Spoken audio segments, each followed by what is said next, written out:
ஆளும் தமிழ் நேரில் அனைவருக்கும் வணக்கங்க. நம்ம சேனலில் வந்து டிஃபென்ஸ் ஜியோ பாலிட்டிக்ஸ் சம்பந்தமான நிறைய இன்ஃபர்மேஷன்ஸுங்களை நம்ம வந்து ஷார்ட்ஸாகவும் கொடுத்துட்டு வந்துட்டு இருக்கோம். கூடவே ஃபுல் லென்த்தான வீடியோஸாகவுமே நம்ம தொடர்ச்சியாக கொடுத்துட்டு வந்துட்டு இருக்கோங்க. நம்ம சேனலில் பார்க்கக்கூடிய ஃப்ரெண்ட்ஸ் எல்லாருமே மறக்காம சப்ஸ்கிரைப் பண்ணிட்டு பாருங்க. அப்பதான் ஃப்ரெண்ட்ஸ் எங்களுக்கு வந்து அடுத்தடுத்த வீடியோஸ் பண்ண அது பெரிய மோட்டிவேஷனாக இருக்கும். இப்போ இந்த வீடியோவில் லாஸ்ட் வீக்காக குளோபலாக நடந்திருக்கக்கூடிய டிஃபென்ஸ் ஜியோ பாலிட்டிக்ஸ் சம்பந்தமான இன்ஃபர்மேஷன்ஸுங்களை நம்ம அப்டேட்ஸாக தொடர்ச்சியாக ஒவ்வொன்றா பார்க்கலாம் ஃப்ரெண்ட்ஸ். இப்போ வாங்க நம்ம வீடியோக்குள்ளே போகலாம். ஃபர்ஸ்ட் அப்டேட்டை நம்ம எதை பற்றி பார்க்க போகிறோன்னா, இந்தியாவுடைய ப்ரொடெக்டரேட் ஸ்டேட்டாக இருக்கக்கூடிய பூட்டான் நாட்டில் சீனா வந்து புதுசாக சில கிராமங்களை உருவாக்கி இருக்கிறத தகவல் வந்திருக்குதுங்க. அதை பற்றி பார்ப்போம். இமயமலை பகுதியில் அமைஞ்சிருக்கக்கூடிய பூட்டான் நாடு பார்த்துக்கிட்டிங்கன்னா 1949 அப்போ இந்தியாவோட ஒரு ஒப்பந்தம் போட்டுக்கிட்டாங்க.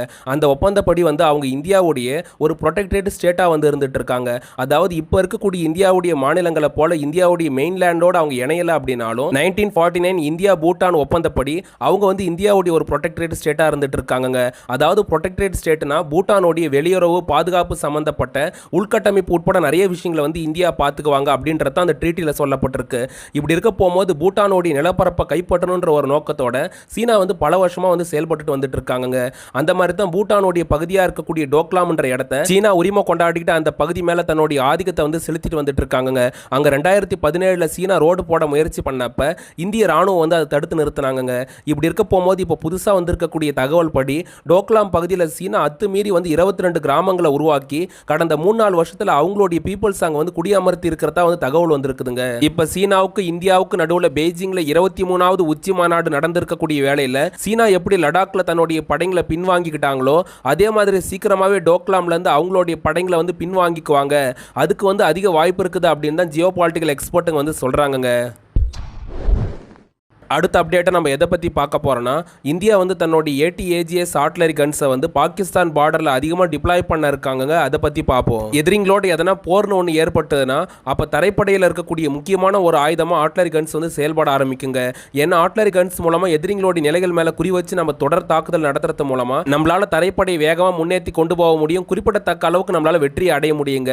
இந்த மாதிரியான விஷயங்களோடு சேர்த்து நம்மளால் பார்டர் செக்யூரிட்டி இந்த ஆர்ட்லரி கன்ஸ் மூலமாக பர்ஃபெக்டாக மெயின்டைன் பண்ண முடியுன்றதுனால தான் இந்தியா நிறைய ஆர்ட்லரி கன்ஸை வந்து யூஸ் பண்றாங்க. அந்த வகையில் இந்தியா முழுக்க உள்நாட்டிலே உருவாக்கின ஒரு ஆர்ட்லரி கன் தான் அட்வான்ஸ்டு டவுட் ஆர்ட்லரி கன் சிஸ்டமா இருக்கக்கூடிய ATAGS ஆர்ட்லரி கன்ஸுங்க. இப்போ வந்து இந்த ஆர்ட்லரி கன்ஸை வந்து இந்தியா முக்கியமாக என்ன பண்ணலான்னு இருக்காங்கன்னா, ஏறத்தாழ 307க்கும் அதிகமான ஆர்ட்லரி கன்ஸை வந்து புதுசாக உருவாக்கி அதை வந்து பாகிஸ்தான் பார்டரில் வந்து டிப்ளாய் பண்ணலான்னு முடிவு பண்ணியிருக்காங்க. ஏன்னா இந்த ATAGS ஆர்ட்லரி கன்ஸ்ன்றது 48 கிலோமீட்டர் ரேஞ்ச் வரைக்கும் போய் எதிரிங்க மேலே அட்டாக் பண்ணாலுமே இது வந்து ஹெவி வெயிட்டாக வந்து 18 டன் வரைக்கும் இருக்குதுங்க.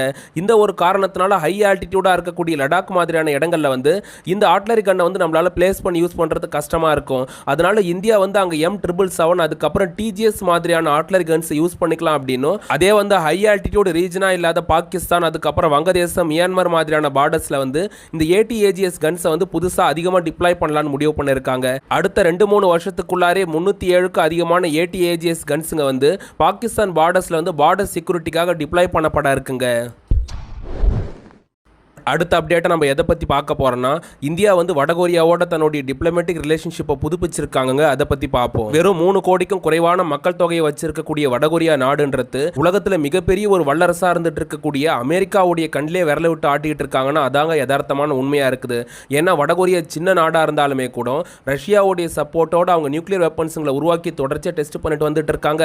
கூடவே அவங்ககிட்ட ஹவுசாங் 18-19 மாதிரியான ரொம்பவே சக்தி வாய்ந்த ICBM வச்சிருக்காங்க. இந்த ஒரு விஷயம் வந்து அமெரிக்காவுக்கு பெரிய த்ரெட்ஸாக இருக்கக்கூடிய காரணத்தினால தான் அமெரிக்கா வந்து வடகொரியா மேலே ரஷ்யாவை விடவே அதிகபட்சமாக ரொம்ப கடுமையான பொருளாதார தடைகளை வந்து விதிச்சு வச்சிருக்காங்க.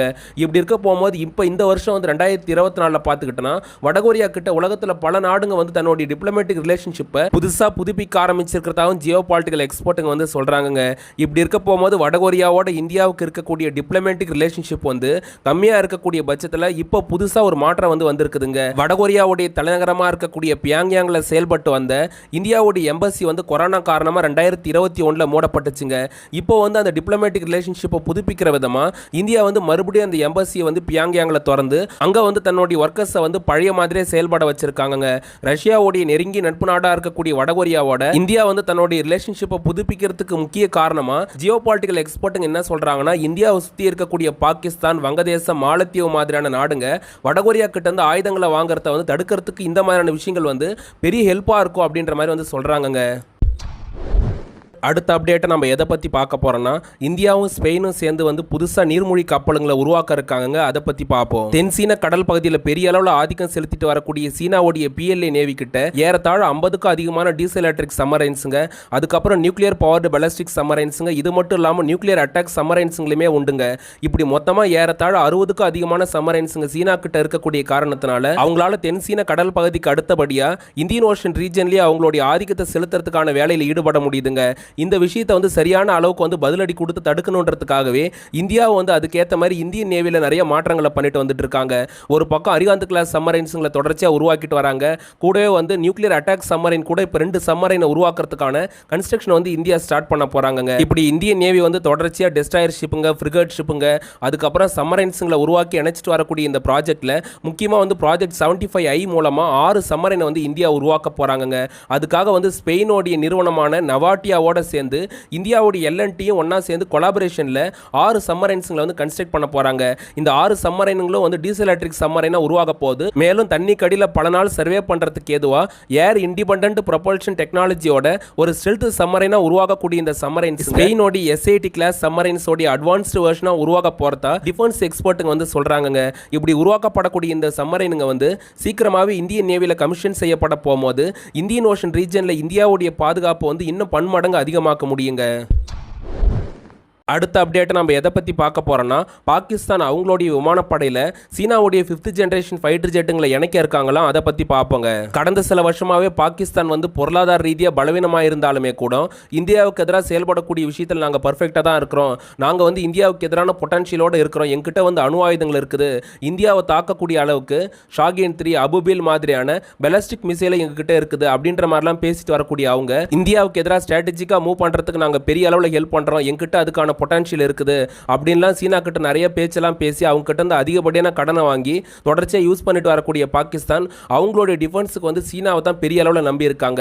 அவங்களுடைய டிஃபென்ஸ் செக்டாரில் யூஸ் பண்ணக்கூடிய பல விஷயங்கள் வந்து சீனாவுடையது தாங்க இருந்துட்டு இருக்குது. அவங்களுடைய தரைப்படையில் யூஸ் பண்ணக்கூடிய நிறைய ஆயுதங்கள்ல இருந்து விமானப்படையில் யூஸ் பண்ணக்கூடிய J-15 மாதிரியான போர் விமானம் கூட சீனாவோட இறக்குமதியாக தாங்க இருந்துட்டு இருக்குது. இப்படி இருக்க போகும்போது பாகிஸ்தான் வந்து சீனா கிட்ட போய் எங்கிட்ட இருக்கக்கூடிய போர் விமானங்கள்லாம் பழசாயிட்டே போகுது, இந்தியாவை எதிர்க்கிற அளவுக்கு எங்களுக்கு ஏதுவான போர் விமானங்கள் வேணும், அதனால எங்களுக்கு வந்து நீங்க 5th ஜெனரேஷன் ஃபைட்டர் ஜெட்டை கொடுங்க, குறிப்பா உங்களுடைய J-20 J-35 போர் விமானங்களை ஒரு 40 அளவுக்கு எங்களுக்கு எக்ஸ்போர்ட் பண்ணீங்கன்னா எங்களால் இந்தியாவோட இருக்கக்கூடிய குஜராத்ல இருந்து காஷ்மீர் வரைக்கும் இருக்கக்கூடிய பார்டர் செக்யூரிட்டி வந்து பெரிய அளவில் மெயின்டைன் பண்ண முடியும்.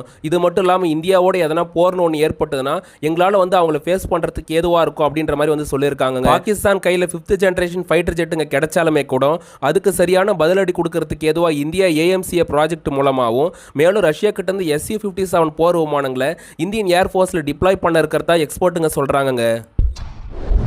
அடுத்த அப்டேட்டை நம்ம எதை பற்றி பார்க்க போகிறோன்னா சீனாவுக்கு பாகிஸ்தான் பெரிய ஒரு அதிர்ச்சியை கொடுத்துருக்காங்க. அதை பற்றி பார்ப்போம். எதிர்காலத்தில் இந்தியாவோட சீனாவுக்கு எதனா போர்னு ஒன்று ஏற்பட்டதுன்னா சீனாவுடைய Malacca state Indian ocean trade ரூட்டை வந்து இந்தியாவால் ஸ்டாப் பண்ண முடியும் அப்படின்றதுனால சீனா வந்து இதுக்கு ஏற்ற மாதிரி புதுசாக ஒரு ட்ரேட் ரூட்டை உருவாக்கணும் அப்படின்ட்டு பாகிஸ்தானை கையில் வச்சு ஒரு ட்ரேட் ரூட்டை உருவாக்கியிருக்காங்க.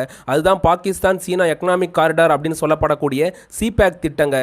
இதுக்காக சீனா ஏறத்தாழ $60 பில்லியன் செலவு பண்ணி சீனாவுடைய ஜின்ஜியாங் மாகாணத்திலிருந்து பாகிஸ்தான் பலுசிஸ்தான் வழியா குவாடர் போர்ட் மூலமா அரேபியன் சீயை கனெக்ட் பண்ணக்கூடிய ட்ரேட் ரூட்டை வந்து உருவாக்கி வச்சிருக்காங்க. இப்படி சீனாவால கண்ட்ரோல் பண்ணக்கூடிய குவாடர் போர்ட்ல வந்து அங்க இருந்து இந்தியாவை கவுண்டர் பண்ற விதமா சீனா அவங்களுடைய வார்ஷிப்புங்க சம்மரைன்ஸுங்களை கொண்டு வந்து நிறுத்துறதுக்கு ஏதுவா பிரம்மாண்டமான ஒரு நேவல் பேஸை கட்டலான்னு முடிவு பண்ணாங்க.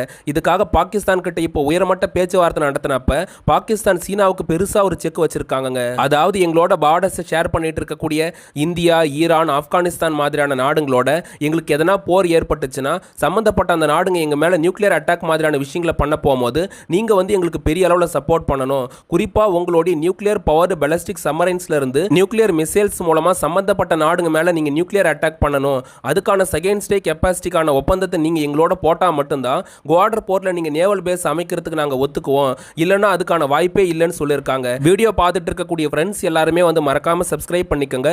அப்படியே பக்கத்தில் இருக்கக்கூடிய நோட்டிஃபிகேஷன் பட்டனை பிரஸ் பண்ணிக்கோங்க. அப்பதான் ஃப்ரெண்ட்ஸ் நாங்க கொடுக்கக்கூடிய வீடியோஸ் எல்லாம் எல்லாமே சீக்கிரமாக உங்களை வந்து ரீச் பண்ணும். வீடியோவை முழுசாக பாருங்கள். நாங்கள் கொடுக்கக்கூடிய தகவல் எல்லாம் உங்களுக்கு பிடிச்சிருக்குதுன்னா மறக்காமல் உங்கள் ஃபேமிலி அண்ட் ஃப்ரெண்ட்ஸுக்கு வந்து ஷேர் பண்ணுங்கள்.